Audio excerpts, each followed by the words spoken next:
I mean, we were all predicting, what, 3-4 goal defeats, but in the end, it was just a 1 goal. Still a defeat at the Etihad, obviously 1-0 to Man City, the final score. Alfie, not as bad as we all thought, perhaps. Yeah, yeah, and that's fair. Not as bad as we all thought, particularly after 5 minutes when Erling Haaland's already put them ahead, and you do worry that it could be a long afternoon. But I think the main takeaway is that it was a fairly spirited team performance. I thought they defended relatively well. We should say that Man City had a lot of chances, and Erling Haaland particularly. I mean, he should have had 4 goals. That if anybody sort of triple captained him in FPL, they'll be very disappointed because he's missed a lot of clear chances. But when you go to the Etihad, that is kind of what you expect. And I think Saints had a couple moments of their own as well. Cameron Archer hitting the crossbar, and then a couple of speculative sort of Paul Onuachu headers at the end of the game when they're trying to get back into it. Somehow, still only a goal down. But I think most people who were there watching it or at home sort of following along, I think they'd be they'd bit your arm off really for a 1-0 defeat of Man City, because it could be so much worse than it often is for a lot of teams. So I thought they did well. I thought we saw a bit of spirit, and you can't ask for too much more. It was probably never going to be a match that was a keynote in the season. We're looking at this Saturday, which we'll get onto, and obviously the following weekend as the ones that really matter. And it's no good going to Man City and putting in a decent spirited performance if you then don't follow it up. But I think most people will be fairly happy with what they saw in Manchester, and maybe with a little bit more luck on their side, they might have got a point. But yeah, they definitely didn't deserve anything. Man City were rightful victors. Out of interest, did you triple captain Haaland this week? I didn't. I didn't. Double game week for me.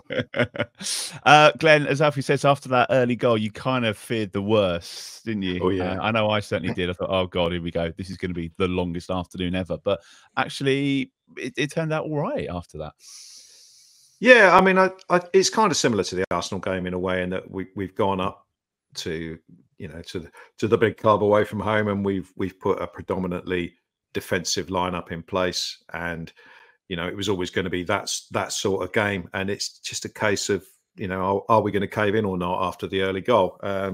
It's been a theme this season that we haven't responded well to setbacks. It's been one of the themes of why we haven't got many points, and you could certainly say that we responded pretty well to going 1-0 behind after 5 minutes, and we stuck to the game plan, obviously, and we were very brave with the way we kept trying to play out. There was a couple of mistakes in there that we got away with, but in the main, we defended okay. The press conferences afterwards from Pep and from Russell Martin talked about us sort of defending with the ball, basically not letting Manchester City have 80% possession or whatever.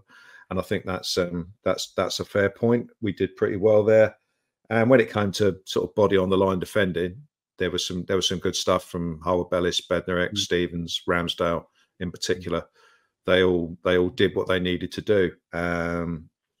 The negative, I suppose, is I heard one commentator, so I'm not going to take credit for this, but it's something that we all know, is that we take all this risk to get to the halfway line and then don't convert that into shots on the opposition goal.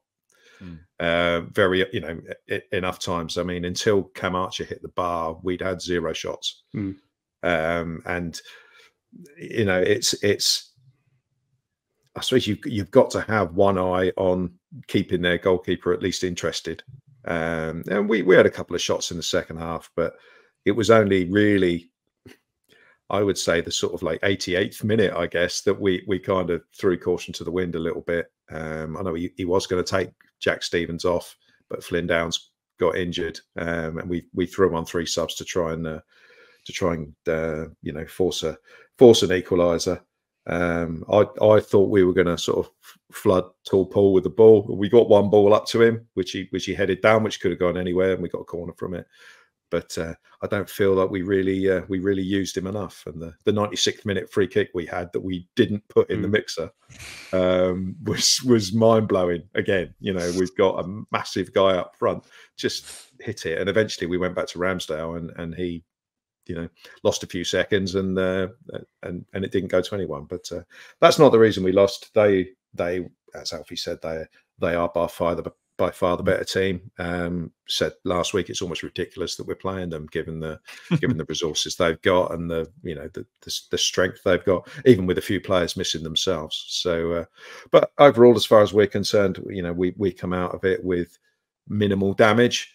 But it's the last game for a few where the result is not the be all and end all. Starting from next week, we've got to pick up points, and that's for the manager's sake, and it's for the sake of the club as a whole and the season as a whole. Staying in the league, yeah, minimal damage. Steve, what percentage for you? What was based on us defending well and City perhaps being off form and those few shots that we missed, and they missed a few sitters. Yeah, a little bit of all of it. Personally, I'm slightly disappointed we've lost what at the end of the season might be viewed as a crucial 6-pointer, given the potential points deductions they might get. But they're not getting one. But it was. At the end of the day, it followed a similar pattern to the Arsenal game in many ways. In the only difference being that City did actually manage to break through in that first half. We were just that one little moment where we switched off for a fraction of a second and let Guardiola in behind to put that crossover. Other than that, most of the chances were limited from distance. A couple of shots straight at Ramsdale, which he dealt with, and we were frustrating them, and it was kind of looking all right. And yeah, it was, as I say, similar to the Arsenal game in that we didn't mount really enough of a threat going the other way, as Glen said, up until that one chance that we had. Second half, in an ideal world, you'd obviously want to be able to we've got ourselves into this position, let's regroup, and then now let's see a way of how we can possibly be a little bit more adventurous, which Arsenal let us do a month or so ago at the start of that second half, but City didn't give us the opportunity to do it. So I think that shows probably the difference between the two sides at the moment, and probably why City will ultimately end up running away with the title again. But no, I thought we were okay. We kept at it defensively. We've been conceding threes to the likes of Leicester. So we've gone away to Man City and only conceded one. And actually, I think City's XG was about 2 point something. I think Haaland's was about 2.2 on his own. Well, Haaland's was basically all of it, wasn't it? I don't think anybody else had a shot for City inside the penalty area. But that's the way they play, and it's kind of tailored towards him. But other than letting Haaland have those chances, which at the end of the day he is who he is, and he's going to have those chances against most teams in this division. We got a little bit lucky that he's not quite on his game in terms of being sort of hot on the finishing. But actually, he has been quite streaky in that sense. He'll have a game where he'll score 4 from 4 shots, and a couple of them will be absolutely ridiculous. And then he'll have another game where he will miss 2 open goals. We have seen this in the 15 months or so he's been playing in the Premier League, and it's just a little bit of a quirk with him. But City creates so many chances, basically for the most part it doesn't matter. And let's be honest. While they would have liked to have run up the score and helped their goal difference, win's a win, and from their perspective, and I don't think they got anybody injured, so they probably see that as a big success. And obviously, Pep's had the opportunity in his post-match interviews to come out and ruffle our hair and pat us on the shoulder and say, "Well played, lads." God, it's so annoying when he does that, isn't it? But you can predict it every time. Every time. Yesterday, he was saying, "Oh, I'm going to learn a lot with Russell because they did really well." Anyway, we'll get onto him in a minute. Alfie, I thought Joe Aribo was unlucky to drop out, but Adam Lallana coming in was a big plus, and you can see just what he brings to the team. He's here for those sort of games. Yeah, this is not one of those ones where I felt that maybe Russell has made a mistake, but realised that he's made a mistake, or alluded to the fact he has, because after the game he pointed out, I said they kept their composure despite going behind in the first 5 minutes. He said Jack and Adam helped with that massively, and we needed Jack and we needed Adam, and you think, well, You needed Adam in the last game, the game before that as well. But I think he probably has realised that he offers that leadership and composure. And yeah, Joe Aribo was unlucky. He's done nothing wrong really this season by and large. But I think there's definitely a place in the team for Adam. But just on Pep learning from Russell, I don't know what he'll learn exactly, but I don't know if any of you have seen the average position maps, but every single outfield Man City player is in the Saints half, and every single outfield Saints player is in their half as well. So it really was a backs to the wall 5-4-1. Excuse me, but I think that's to be expected, isn't it? And I think the thing that was interesting is the real problems Man City were causing. They weren't getting much actually in the box. It was up until the box, there was basically no defence, I suppose, because of Adam Lallana and Flynn Downs on their own. But they were getting in behind every single time. And it was mainly down Cole Walker-Peters' side. I thought that the first half he really struggled, which is fair enough. And you got Vardio and Mateus Nunes going in behind, but they were constantly behind Carl, putting balls into the box over and over again. And maybe that's why Haaland had so many chances. I think maybe Bednarek, tough gig for him, but it didn't look great when Haaland's basically vertically on the floor and he still manages to get the. It was goal. A strange goal, wasn't it? Yeah, but interesting game to be expected. But I just thought that it was, the maps, if you see them, are quite noticeable.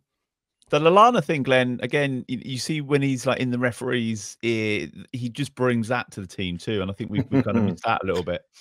Yeah. Yeah, I mean, you wouldn't have him down as a midfield enforcer whatsoever, but he certainly got annoyed with the referee with justification. It wasn't nearly Anthony Taylor levels of last week, but there was the incident where Downs put in the perfectly fair tackle when the ref gave a free kick, and Downs ended up getting booked, and Russell Martin got booked as well, and you could see Lallana was going mad at the referee. And the referee obviously had his card mark there and was looking for a reason to book him, and then booked him just before he got substituted, actually, for trying to take a quick free kick with Foden in the way twice. It was a couple of really very, very strange incidents, but you could see what Lallana brings to the team in making sure that, or trying his best to make sure that the referee stays honest with things, and and just not taking things and just okay, and backing away and getting on with it. But I thought it was strange, bearing in mind Russell Martin's comments last week about it's, what did he say? It's not Adam's game when we haven't got the ball much. Yeah. About and then when you're defending that he's not the right one. Yeah. It's about going forward when we need a goal. And then he picks him against Manchester City away, where you're more or less guaranteed to have the least possession that you're ever going to have in the entire season. But I think the point regarding that, Glenn, is that in Russell Martin's mind, he's not going into that game conceding possession immediately. He's thinking, right, we need to keep the ball somehow, and if we're going to have any chance of doing that, it has to be Adam Lallana. And to be fair, they did keep the ball, like you've sort of alluded to, particularly in the first half. So I think, although I understand what you're saying, I think that he just felt that they wouldn't have any chance of having the ball if he wasn't playing, rather than not. I mean, I think it was a correct decision to play Adam Lallana, but I just thought last week's comment was ridiculous, to be honest, bearing in mind the state of the game when he could have brought him on. It just would have made a huge difference. So, well, let's not forget, Glenn, that obviously that he had that kind of semi-meltdown about me asking if he was fit after Bournemouth, and then he's since said that Bournemouth wasn't the right game for him. So which one is it? So I think he's a little bit confused in his own mind about that. Yeah, I mean, it seems to be though that someone, either Adam himself or Russell Martin, has decided that he can only play an hour. And this is something I would be quite keen for us to get away from, in that having to make changes on the hour, because I always feel like the more changes we make, we just weaken the side. Last year we always look disjointed, don't we? Yeah, last year in the Championship we could throw on players and we would increase the energy, and they would be good enough to replace the tired player that and the overall level of the team would go up. This year, because we have obviously more players struggling with just playing at Premier League level, I do feel that we need to keep the starting 11 on the pitch longer. And I would hope that as the season goes on, that you can get more minutes out of Lallana. I mean, he's obviously, he's always been carrying injuries. He's never been the sort of guy to churn out 90 minutes every single week, like James Ward-Prowse, for example. And obviously he is 36 now, but I do feel that in some of the more important games, as in the ones we can are more likely to win, he needs to play more minutes in those games. But yeah, he played really, really well yesterday, and yeah, let's just hope we see some more of him. One of the other comments after the game was, if we keep playing like we did today, we'll have some fun and we'll be all right. I want to just ask, is anybody actually having some fun at the moment? And has anybody ever had some fun when they've not won in 9 games? Because I don't know about you, Steve, but I'm not finding this fun right now. Not hugely, no. I mean, in fairness, I was having plenty of fun last week after about an hour. And then suddenly the afternoon became very much not fun. But no, I mean, I can kind of see where he's coming from, in that you want playing at the top level to be enjoyable for players, staff, and fans, really. But in order to do that, you've got to at least pose a credible threat to actually getting the results that are going to make you vaguely successful by your own standards. And yeah, I mean, in most games this season, we've looked passable. We've looked okay. I think we've posed a threat to some of the better teams in this division. But at the moment, you look at the league table and people see you got 1 point from a possible 27, and you're 5 points away from the dotted line after Palace finally got a win this afternoon. So yeah, I mean, there is the balancing act of trying to kind of make it appear as though you're enjoying life, but at the same time, the realities of the situation where, yeah, you're ending games on the losing side more often than not. I want to just chat about the subs as well. There were a lot of subs yesterday. Alfie, I think the first one was Tyler Dibbling perhaps going off and Adam Armstrong coming on. I didn't really see much of him yesterday. That wasn't an injury concern, was it? Do you think maybe he's just sort of running out of steam, or a side's working out how to play against him, or was he just not getting into that game? Yeah, look, I mean, I asked Russell after the match, and it was simply a case of, I think he felt that Tyler looked tired, and a combination of the fact that, you know, he wasn't getting into the game against one of the best left-sided defenders in the league. So he's 18 years old. I asked Russell on Thursday before the game, you know, Romeo Lavia, Livramento, who we spoke about last week or the week before, I sort of mentioned them to him and said, are you managing that? You know, and he thinks he's still fit and ready to go on, but he has to keep one eye on the fact that he is 18 years old. And I probably wouldn't have started Tyler Dibbling at all at Man City, to be honest with you, which is maybe a little bit defeatist in the sense that, okay, I'm going there expecting to lose and expecting to get nothing, so therefore I'd rest him. And maybe that isn't the right approach. But then at half-time, when he's not getting anything, and, you know, he doesn't need to be constantly pounded down by Vardio and getting run in behind by Nunes, I think it was the right decision to bring him off at half-time. So just protect him a little bit. And to be fair, Adam Armstrong, you know, one of the big strengths of yesterday was getting in behind. Cameron Archer we've mentioned, but Adam Armstrong actually got in behind that defence a couple of times. A little bit hesitant to actually get the ball in to the box. On the one occasion, Dear Paul got a header. I think he had one shot that was saved by Edison that went for a goal kick, annoyingly, which should have been a corner. But I thought, yeah, they had a bit more success with Adam back in there. But yeah, nothing to worry about with Tyler. Just a case of, you know, he was getting no luck in that game. Let's not run him into the ground any further. It's good to know. Lots of credit, obviously, for the performance, Glenn, but Wolves picked up a point. Palace won today. Steve said Ipswich came close. It's all very well, isn't it? But it's not getting any better. We're heading into November. We're still bottom, and we've still got a single point from 9 games. Yeah, it's not great. But I'll just repeat what I said last week. That, you know, other teams will pick up points. We got to sort our own stuff out, you know, and we can't afford to carry on like this. I mean, Crystal Palace were always. I thought that was almost a nailed-on win for Palace today against Spurs. Dr. Tottenham will see you now. Oh, absolutely! just knew they were going to win. I mean, Wolves getting a point against Brighton. If you want to look at the teams down the bottom, Wolves getting a point was slightly annoying. Though the way that came about, just the way it came about was ridiculous. Yeah, was just funny. You know, so yeah, other teams are going to pick up. Well, obviously, Ipswich lost at the last minute, which was nice, I guess. But no, we've got to sort ourselves out. We can't worry about those teams until we come to play them. I mean, we're going to look at Everton later on. You know, they got a win against Palace. They got a win against Ipswich, which is why they've moved up the table. And, you know, and got their season running. So, yeah, the only time we need to concern ourselves with those teams really at the moment is when we play them. I mean, if if we get down to the last sort of 6-7 games of the season and we can still, we can still realistically stay up, then obviously you start to worry about what other teams are doing. But at this stage, we need to concentrate on ourselves. I had my first proper look at the table this afternoon. That's why don't do that. No, I really wish I hadn't either. Start looking at that dotted line. Look at the championship one. That's funny.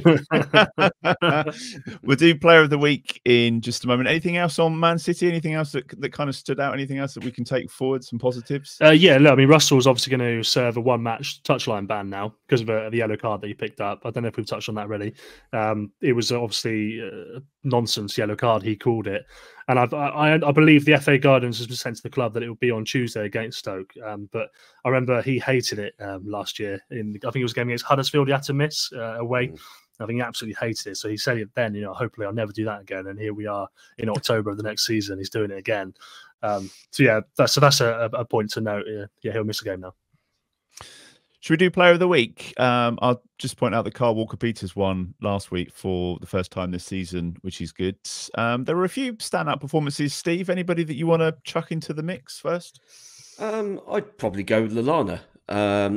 I'll admit I've not seen the full 90 minutes of the game. I've seen kind of like 20 minutes of highlights. So I've not kind of been able to see the whole lot of it. But it's... Yeah, I mean, from the bit that I have seen and everybody's reaction, his presence in that midfield made a huge difference in terms of not only us being able to retain the ball when we had it, but also, obviously it didn't kind of go for us, but it's the sort of nous you need of constantly being in the referee's ear, because if you're not, then someone from the other team will be, and I think. Having someone like that in the centre of midfield with the experience and the know-how that he's got, and the ability that he still very clearly has, I think is invaluable to us and is gonna be really important going forward. Glen? Taylor Harwood-Bellis, I thought was excellent. Yeah. Going back to Manchester City, obviously playing against Erling Haaland, we discussed that Haaland had a few chances. Haaland, just as an aside, is an absolute beast. I think he's fantastic for the simple reason that when he's contacted by a defender, he ain't looking to go down ever. He's, if you look at the goal, a lot of strikers would have just gone to ground and been screaming for a penalty. He's like, no, I'm going to throw you out the way and I'm going to score. And that's it. But I thought Harwood-Bellis, though he had his tough moments against Haaland, I thought he played really well. He cleared one off the line. He threw himself at virtually everything. And there was obviously an edge to his game going back to Manchester City where he never really got given a chance, even though he was obviously a young player when he left. He's still young now. But no, I thought he was good. And it's a great sort of like boost for him, I feel, because as we all know, he struggled in the first sort of 3 games in the Premier League this year. Since he's come back into the team, he's, for me, he's got better and better. And that was his best game by far. And that's the player that we all hoped he would become at the start of the season. We obviously saw him last year, knew he was a good player, I believe he's got the potential to play for England one day if he keeps getting better. But it was a bit of a surprise at the start of the season when he struggled a little bit. But then, the whole team did, obviously. Yeah. But to come back into it and play like that yesterday, I thought was a good sign for the future. And hopefully he keeps that going. How were your match ratings yesterday, Alfie? What was the highest we got up to? Any 7s or 8s? Yeah, I think Taylor Harwood-Bellis would have been one of the 7s on the highest score. I mean, Pep Guardiola, I know how much you care about what he has to say. He was actually very complimentary about Taylor to us. I think George asked him about him, obviously having worked with him previously. So, it was a touch of class from Pep, to be fair. I know you think it's sort of a little bit patronising, but he was nice about him. I'll nominate 2 players. I mean, the obvious one's Aaron Ramsdale, just because, again, he does his job. He works hard. I spoke to him before the match. He's he just wants to win, just wants to improve, and he continues to show it. And then the 4th player, I think, probably worth adding, and some people may agree, some may not, but I'd put Jack Stevens in there because I thought he defended really well, come back into the team after 5 games, and also he set up Cameron Archer for what was the biggest chance of the game. In rolling into that sort of attacking midfield position at times. So, I think you have to put Jack in there. But